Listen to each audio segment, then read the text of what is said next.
Welcome. You're here to fall asleep, and while your eyelids grow heavy, we'll drift gently through the world of Formula One. One fact, one memory, one quiet moment at a time. So close your eyes. Let your breathing soften. And let's begin, not with today's champions, but at the very beginning. Imagine, if you will, the year 1950. The world was still finding its rhythm after years of change, and in a quiet corner of England, something new was stirring. On an old airfield, once a place of takeoffs and landings, the very first official Formula One World Championship season began. The location was Silverstone. Not the glamorous high-tech circuit we know today, but a gusty, often grey expanse. Picture it, runways reborn as racetrack curves, stretching out into the distance. It said that cows once grazed peacefully, where soon engines would howl their powerful song. A simple beginning, indeed. There were only 7 races that first year. The cars were incredibly fast for their time, yet primitive by today's standards. Drivers, these daring pioneers, wore simple leather helmets and cotton shirts for suits. There were no seatbelts to hold them in, no complex data feeds streaming information, no radios connecting them to their teams. Their only sensors were their eyes, their hands, and the steady, courageous beat of their own hearts. The cars themselves, and oh, they were beautiful. Long, elegant noses, incredibly skinny tires, and engines that roared like lions in echo chambers. These were brutal, barely tamed machines, demanding every ounce of a driver's skill and bravery. That inaugural championship was won by an Italian, Giuseppe Farina, driving for Alfa Romeo, a team imbued with Italian pride and mechanical artistry. But as the 1950s unfolded, another name began to cast an impossibly long shadow over the sport: Juan Manuel Fangio. Fangio wasn't a showman. He spoke little, smiled rarely, a quiet, contemplative man. But behind the wheel, he transformed. He became poetry in motion, fluid, calm, inevitable. He claimed an incredible 5 world titles throughout the 1950s, a record so monumental it stood for nearly half a century. Some say he might have won even more, had he not often shared his car with teammates, or gracefully stepped aside for safety in an age when risks were immeasurable. In 1953, Fangio shared a profound reflection, a quiet wisdom from a man who braved. Machines built more from sheer courage than carbon fiber. You must always strive to be the best, but never believe you are. A gentle lesson in humility, echoing through the decades. Imagine this scene. Fangio, in his iconic Maserati 250F, barreling through the tree-lined turns of the Nordschleife at Nürburgring. No runoff areas to catch a mistake, no fences to protect. Just shadows, the hushed roar of the crowd, and consequence. He won there 4 times, and they called him the Maestro. Back then, the tracks themselves were epic, not just in name, but in sheer scale. Germany's Nürburgring was a daunting 22 kilometers long. Spa-Francorchamps in Belgium snaked mysteriously through deep forests and patches of fog. France's Reims-Gurs featured straights so incredibly long, the engines would scream for mercy, pushed to their absolute limits. Each lap felt like a quest, every turn a brush with fate. But Fangio wasn't alone in his mastery. There was also Alberto Ascari, Ferrari's first great champion. Ascari was a man of quiet superstitions. He always entered his car from the left. He wore the same lucky helmet, a distinctive sky blue, and he never ever shaved on race day. He won back-to-back titles in 1952 and 1953. He was precise, ruthless in his pursuit of victory, and remarkably reliable. Yet, even for the greatest, tragedy could strike with a suddenness that defied belief. In 1955, while simply testing a modest sports car at Monza, Ascari died. No race, no cheering fans, just a quiet bend in the track. A profound silence fell where speed had once been. This was the 1950s, a time of immense bravery, of a beautiful simplicity, and too often of heartbreaking loss. There were no billion-dollar sponsors adorning the cars, no champagne showers celebrating victories. Just teams in garages, their fingers black with oil, their eyes red from sleepless nights spent perfecting their machines. The cars were known by their numbers: the Alfa 158, the sleek Mercedes W196, the elegant Lancia D50. Teams were run by men, with gut instinct and the scent of cigar smoke in their eyes. There were no pit walls lit with LEDs, just chalkboards signaling messages and crossed fingers for luck. But it worked. Slowly, powerfully, the sport grew. The myths took shape. Fangio at Monza, Ascari at Reims. The sun sinking behind wooden grandstands, casting long, peaceful shadows. Allow yourself to drift now. The distant hum of those magnificent engines begins to fade, like dreams at the edge of waking. But their echo lingers, soft, mechanical lullabies from another age, guiding you gently into stillness. We're drifting forward in time to the vibrant and transformative decade that followed. As the 1960s dawned, Formula One was about to experience a profound shift, a quiet revolution beneath a very audible roar. The cars, they transformed. They became sleeker, more aerodynamic, pushing the boundaries of what was possible in terms of pure speed. A pivotal innovation emerged: the rear engine design. Pioneers like Cooper proved that placing the engine behind the driver dramatically improved weight distribution and handling. This wasn't just a change, it was a revolution that quickly became the new standard, fundamentally altering the look and feel of these magnificent machines.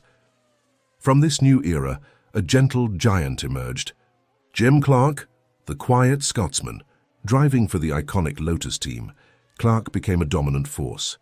He was a master of his craft, winning 2 world championships, and he captivated fans not with flamboyant gestures, but with his impossibly smooth, almost balletic driving style. Imagine him gliding through corners, every movement precise, effortless, a true artist at the wheel.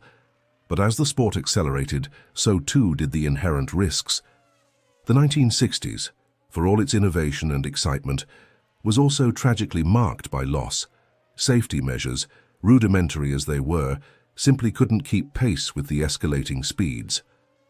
The sport lost several incredibly talented drivers, a somber reminder of the immense courage required in every race. Poignantly, Jim Clark himself, the quiet maestro, was taken from us in 1968, a loss that resonated deeply across the world of motorsport. Yet, despite the ever-present dangers, innovation refused to be silenced. It thrived. This was the decade where the science of aerodynamics truly came into focus. Engineers began to understand how to harness the air, how to use it to push the cars down onto the track, to give them more grip. This led to the revolutionary debut of wings and spoilers. Picture these pioneering additions, subtle at first, then more pronounced, changing the very silhouette of the cars and forever altering their performance. These weren't just aesthetic changes, they were functional masterpieces, pushing the boundaries of what these vehicles could achieve. The 1960s were a time of profound transformation, a decade that, with its quiet innovations and its undeniable dangers, set the foundational stage for the modern era of Formula One. It was a period of incredible speed, of pushing limits, and of a relentless pursuit of perfection, even in the face of immense challenge. Allow the gentle hum of these powerful yet elegant machines to soothe your thoughts. Feel the distant echo of innovation, the quiet determination of those who built and drove them. The wind whispers through the trees, carrying the faint scent of fuel and ambition. Continue with very gentle, almost ambient, F1 engine hum, perhaps, with a slightly deeper, more modern purr beginning to emerge, very subtle. As we drift further through the decades, we arrive now in the 1970s, a period often whispered about as Formula One's true golden era. Imagine the scene, an explosion of color, sound, and personality. This was a time defined by an extraordinary cast of charismatic drivers, each with their own unique flair, and by fierce rivalries that played out on the track and captured the imagination of millions around the globe. It was also a decade of truly groundbreaking technology, pushing the sport into entirely new realms. Perhaps no rivalry was more captivating than that between Niki Lauda and James Hunt. Lauda, with his meticulous, almost scientific approach to racing, was a stark contrast to the flamboyant, rock-and-roll lifestyle of Hunt. Their on-track battles were legendary, encapsulating the very spirit of competition. And then, there's Lauda's story from 1976. After a horrific, near-fatal crash at the demanding Nürburgring, a crash that left him with severe burns, his return to racing just weeks later was nothing short of miraculous. It became a testament to human resilience and an almost unbelievable dedication to his craft. It's a tale that continues to inspire awe. Technologically, the 70s saw another profound leap, the introduction of ground-effect aerodynamics. This wasn't just about wings, it was about shaping the underside of the car to create a vacuum effect, literally sucking the car down onto the track, providing immense grip. Teams like Lotus brilliantly exploited this revolutionary concept, gaining a competitive edge that dramatically altered lap times and driving dynamics. However, even with all this glamour and innovation, safety remained a pressing concern. The immense speeds and the relentless push for performance meant that the risks were still tragically high. The deaths of talented drivers, like the beloved Ronnie Peterson, served as stark, heartbreaking reminders of the inherent dangers. These losses, however, slowly but surely highlighted the urgent need for better protection, leading to gradual yet vital improvements in safety standards within the sport. The 1970s, a decade that seamlessly combined glamour with danger, exhilarating, innovation with poignant loss. It left an indelible, unforgettable mark on the sport, shaping its identity for generations to come. Feel the gentle ebb and flow of this golden age. The whispers of fierce competition, the soft hum of groundbreaking machines, fading now into a quiet memory. As our journey continues, we find ourselves entering the 1980s, a decade that roared into existence with a singular defining characteristic: the turbo era. This was a period when power became paramount, a relentless, exhilarating pursuit that pushed the boundaries of engineering. Imagine engines that were simply monstrous. With the help of turbochargers, these power units became incredibly potent, some producing over 1,000 horsepower in qualifying trim. Picture that raw, untamed energy, compressed into a sleek machine, ready to unleash its fury around a racetrack. The sound alone was unforgettable, a piercing scream followed by a distinctive turbo whistle, a symphony of extreme engineering. This surge in power, however, came at a significant cost. The cars became incredibly challenging to drive. They were temperamental beasts, prone to sudden bursts of acceleration, demanding immense physical strength and razor-sharp reflexes from the drivers. Reliability, too, was often an issue. Pushing engines to such extreme limits meant breakdowns were common, adding another layer of unpredictable drama to every race. And then, into this whirlwind of raw power and challenge, a legend burst onto the scene: Ayrton Senna. He was a phenomenon showcasing unparalleled skill, particularly in the most demanding conditions. Think of him on a rain-soaked track, a true master, seemingly dancing with the car while others merely struggled. His ability to find grip and control in the absolute chaos of a wet race was mesmerizing, almost supernatural. His arrival also ignited what would become one of the most intense, compelling, and often acrimonious rivalries in the history of sports: his epic clashes with the Frenchman, Alain Prost. Their battles were not just about winning races, they were psychological warfare, a clash of wills and philosophies, pushing both men and the sport itself to extraordinary heights. Their on-track duels were the stuff of legend, etched into the memories of fans worldwide. Beyond the power and the personalities, technological advancements continued their relentless march. This decade saw the crucial introduction of carbon fiber monocoques for car chassis. This revolutionary material was incredibly strong, yet remarkably light, offering unprecedented levels of driver protection. Think of the peace of mind that came with that added layer of safety. Alongside this, the nascent stages of electronic driver aids began to appear, subtle at first, hinting at the complex systems that would define future eras. The 1980s, then, was a truly unforgettable blend of raw explosive power, the steady emergence of sophisticated new technology, and those utterly unforgettable rivalries that captured the hearts and minds of a global audience. It was a time of breathtaking speed, of courage beyond measure, and of human drama playing out at hundreds of miles an hour. Let the distant, powerful hum of those turbo engines gently fade now. Feel the echoes of speed, rivalry, and relentless innovation settle around you. As our journey through time continues, we now arrive in the 1990s, a decade that saw Formula One truly evolve into a more polished and profoundly global sport. The raw, untamed power of the turbo era began to give way to a more refined, technologically driven pursuit of perfection.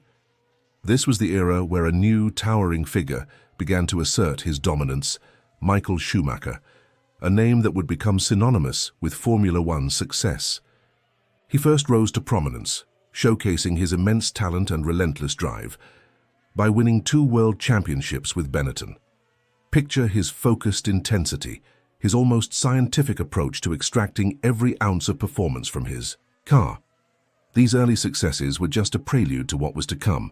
His monumental move to Ferrari would define the latter half of the decade and set the stage for a period of unparalleled success that would unfold in the following century. That partnership, born in the 90s, would eventually transform Ferrari into an unstoppable force, rewriting the record books of the sport. The 1990s, however, also brought moments of profound sadness and urgent reflection. The tragic deaths of 2 drivers, the legendary Ayrton Senna and the promising Roland Ratzenberger, during the infamous San Marino Grand Prix weekend in 1994, sent shockwaves through the entire motorsport world. These devastating losses acted as a powerful catalyst. Suddenly, safety improvements accelerated at an unprecedented pace. Engineers and governing bodies worked tirelessly, leading to significant life-saving changes in car design, such as enhanced crash structures and stronger cockpits.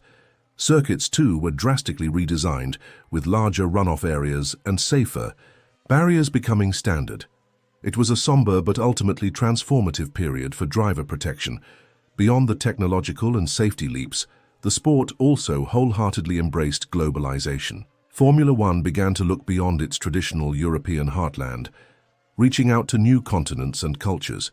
New races started appearing in vibrant locations across Asia and the Middle East, dramatically expanding its reach and cultivating a truly worldwide fan base. The spectacle of Formula One was now truly a global phenomenon.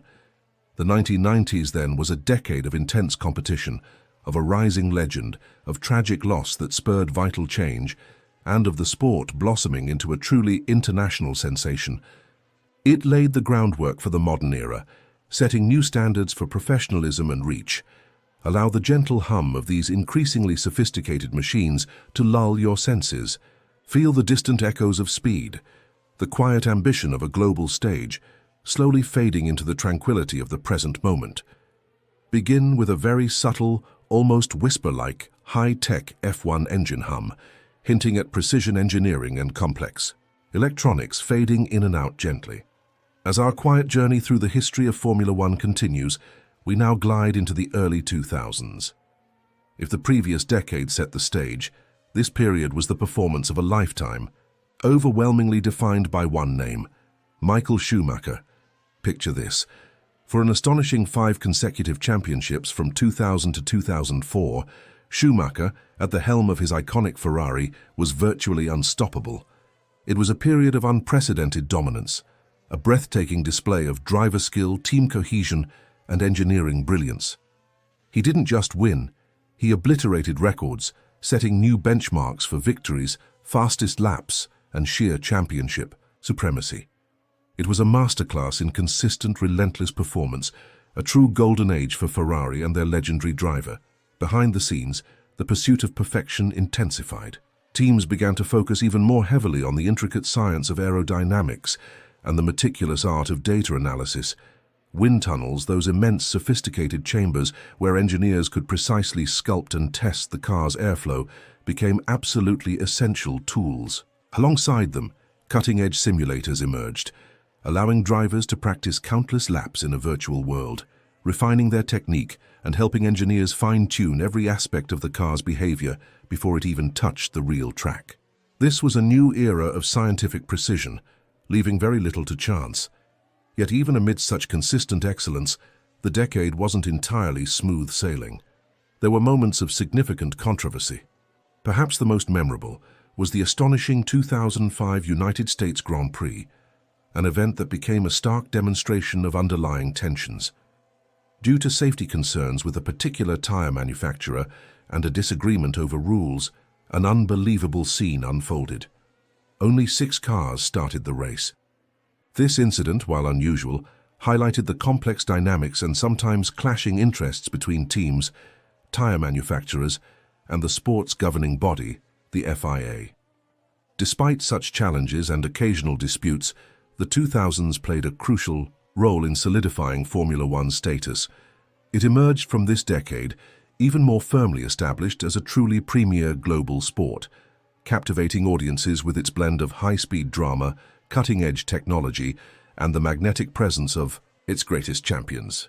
Let the distant, refined hum of those dominant machines softly fade now. Feel the echoes of precision, control, and global spectacle gently settling into the quiet. As our gentle journey through the annals of Formula One brings us closer to the present, we arrive in the 2010s, a decade that heralded truly significant changes for the sport, both on and off the track. The most profound technological shift arrived in 2014 with the introduction of the revolutionary hybrid power units. This was a monumental leap forward, marrying the traditional internal combustion engine with sophisticated energy recovery systems. Imagine the intricate dance of engineering: kinetic energy harvested from braking, heat energy from the exhaust, all converted and stored to provide bursts of electric power. These new engines were not only incredibly powerful, but also remarkably efficient, a testament to cutting-edge automotive technology. The sound, too, changed, becoming a more muted, yet still potent purr reflecting their complex nature. Before this hybrid revolution fully took hold, the early part of the decade saw another period of remarkable dominance. Sebastian Vettel and the innovative Red Bull racing team forged an almost unbreakable partnership. Together, they swept to an incredible 4 consecutive championships from 2010 to 2013. Picture Vettel's exuberant celebrations, his almost childlike joy at victory, perfectly complementing Red Bull's aggressive design philosophy. They were a formidable force, meticulously outdeveloping and outperforming their rivals. But as the decade progressed and the hybrid regulations settled, a new titan emerged: the Mercedes-AMG Petronas team and their extraordinary driver, Lewis Hamilton. Their synergy would define the latter half of the 2010s. Together, they achieved a level of remarkable success, with Hamilton securing multiple world titles. His smooth yet aggressive driving style, combined with Mercedes' meticulously engineered machines, created an almost unstoppable force, setting new benchmarks for consistency and performance in the hybrid era. Beyond the track, the 2010s also saw Formula One fully embrace the power of digital media and new forms of engagement. Perhaps the most impactful initiative was the acclaimed docu-series Drive to Survive. This groundbreaking show pulled back the curtain on the behind-the-scenes drama, the personalities and the high stakes of Formula One in a way never before seen. It proved to be a phenomenal success, bringing millions of new fans to the sport, particularly in regions where Formula One had been less prominent, and dramatically increasing its global visibility and appeal. The 2010s, then, were a blend of groundbreaking technological evolution, shifts in competitive dominance, and a savvy expansion of the sport's global footprint through innovative media. It was a decade that truly brought Formula One into the modern age, laying the foundation for its continued growth and excitement. Allow the gentle, sophisticated hum of these modern machines to softly fade. Feel the echoes of innovation, the quiet power of global reach settling around you. And now our quiet journey brings us to the most recent chapter, the 2020s, a period that has proven to be one of significant transition and adaptation for Formula One, mirroring the broader changes in the world around us. The early part of this decade was marked by an unprecedented global event. The COVID-19 pandemic profoundly disrupted the 2020 season, forcing the sport to rapidly adapt. We saw a revised calendar, with races held on consecutive weekends at some venues, and, most notably, races conducted in the eerie silence of empty grandstands without spectators. This challenging period showcased the resilience and dedication of everyone involved, determined to keep the wheels turning, even in the face of immense global upheaval. As the sport navigated these challenges, a new electrifying talent emerged to challenge the established order: Max Verstappen. He burst forth as a formidable new champion, breaking the prolonged dominance of Mercedes and Lewis Hamilton. The intense rivalry between Verstappen and Hamilton, culminating in the nail-biting 2021 season, captivated audiences worldwide, reminding everyone of the thrilling, unpredictable nature of top-tier competition. Technologically, Formula One continued its forward momentum, introducing new technical regulations designed with specific goals in mind. These changes aimed at improving competition on track, making it easier for cars to follow each other and encouraging closer racing. But beyond performance, there was also a growing emphasis on sustainability, pushing the boundaries of what's possible in efficient motorsport. Looking ahead, the sport continues its rapid evolution. There's a clear embrace of electric technology, with discussions and plans for future powertrains that push the boundaries of environmental responsibility. Beyond the mechanics, Formula One is also championing vital diversity initiatives, striving to make the sport more inclusive and accessible to people from all backgrounds. This commitment extends to a broader dedication to environmental responsibility, with ambitious targets for reducing its carbon footprint and becoming a truly sustainable global spectacle. The 2020s, though still unfolding, represent a dynamic era for Formula One, a time of adaptation, new rivalries, technological innovation, and a profound commitment to shaping a more inclusive and sustainable future. And now, as our journey through the history of Formula One comes to an end, let the echoes of roaring engines and tales of legendary drivers lull you into a peaceful sleep. Good night.